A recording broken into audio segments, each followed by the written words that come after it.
بسم اللہ الرحمن الرحیم۔ میری عزیز بہنوں، بیٹیوں اور بھائیوں، اولاد کے حقوق بیان کر رہا ہوں۔ آج حدیث نمبر 29 سنا رہا ہوں کہ حضور صلی اللہ علیہ وسلم کے پاس کھانا لایا گیا اور آپ کے پاس اس وقت آپ کے لے پالک بیٹے عامر ابن ابی سلمہ موجود تھے، تو آپ صلی اللہ علیہ وسلم نے ان سے فرمایا کہ بسم اللہ پڑھو اور اپنے آگے سے کھاؤ۔ اس کی تشریح میں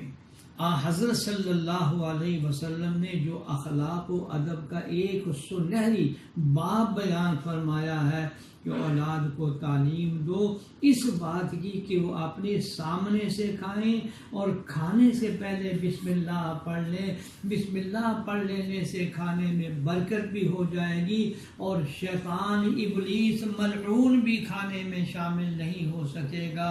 ورنہ شیطان بھی کھانے میں ساتھ مل جاتا ہے۔ یہ وہ آداب ہیں جو اولاد کو قدم قدم پر سکھائے جائیں گے، جن کی برکات و ثمرات عمر بھر انسان حاصل کرتا رہتا ہے۔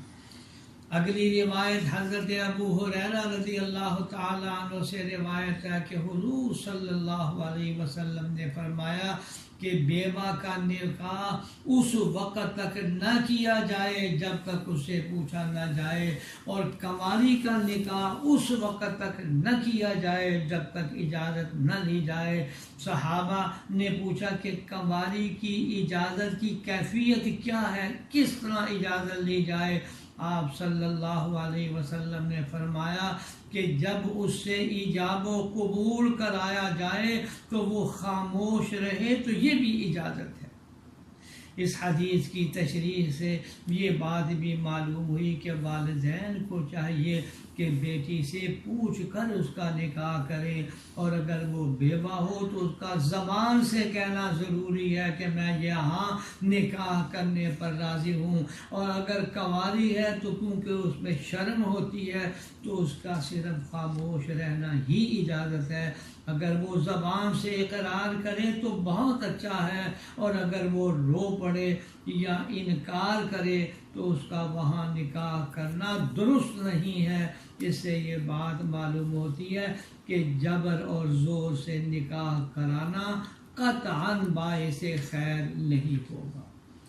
اگلی روایت حضرت عمر رضی اللہ تعالی عنہ سے منقول ہے، یہ 31 نمبر حدیث ہے کہ رسول اللہ صلی اللہ علیہ وسلم نے فرمایا کہ اللہ تعالیٰ کا یہ فرمان تورات میں لکھا ہے کہ جس کی بیٹی 12 سال کو پہنچ گئی اور پھر اس کے والدین اس کی شادی نہ کی، پھر وہ بیٹی کسی گناہ میں مبتلا ہو گئی تو اس بیٹی کے کسی گناہ میں مبتلا ہونے کا عذاب بھی اسی کے باپ پر ہوگا۔ میرے دوست اور بزرگوں، کتنا خبردار کیا گیا ہے کہ اولاد کے رشتے کے لیے جب اسباب مہیا ہو جائیں تو تاخیر کرنا قطعاً درست نہیں، اور جب مناسب جگہ پر شادی کا پیغام آئے تو پھر رکاوٹ کرنا عذاب الہی کو دعوت دینا ہے۔ حدیث مذکورہ میں 12 سال کا ذکر اس بات کی طرف توجہ دلاتا ہے